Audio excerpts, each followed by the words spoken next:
ကဲအသေးဆုံးကုသိုလ်လေးတစ်ခုပြောပြကြည့်လိုက်မယ်ဆိုအသေးလေးပဲကိုဘာမှမလှူဘူးဘာမှမလုပ်ဘူးသို့သောသူများလှူတာတန်းတာသို့မဟုတ်သူများလှူထားတဲ့ဆိုင်းဘုတ်ကလေးဖတ်ပြီးတော့ဝန္တာအာရတော်လိုက်ကြတာတာဓုတာဓုတာဓုပါလို့ဟောအမြပေးဝေတဲ့အချိန်မှာအမြလေးခေါ်လိုက်တာဓုလေးခေါ်လိုက်တဲ့ကုသိုလ်ဟာဘာဆိုင်ရလို့လဲတာဓုခေါ်လိုက်တာပဲရှိတာပဲလေ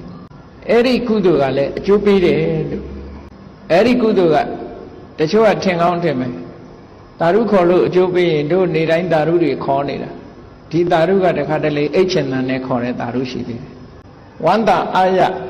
ကုသိုလ်စိတ်ဖြစ်အောင်လုပ်ပြီးခေါ်တဲ့တာဓုမျိုးဖြစ်ဖို့လိုတယ်နော်တာဓုဆိုတာလဲသွားပြီးတော့အထင်မသေးလေးနဲ့950ထဲမှာပါတဲ့သင်္ခဇတ်ဆိုတာရှိတယ်ဘုရားလောင်းကအဲ့ဒီတုန်းကသင်္ခဆိုတဲ့ပုံနာတစ်ယောက်ဖြစ်တယ်လမ်းခရီးသွားတဲ့အခါမှာပစ္စေကဗုဒ္ဓတဆူကိုတွေ့လို့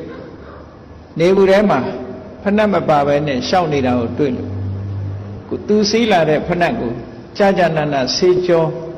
အဝတ်တွေပါတွေနဲ့ပုတ်ပြီးတော့တန်တန်ရှင်းရှင်းလုပ်ပြီးတော့ပစ္စေကဗုဒ္ဓခြေထောက်ကိုဆွတ်ပေးလိုက်တယ်လှူလိုက်တယ်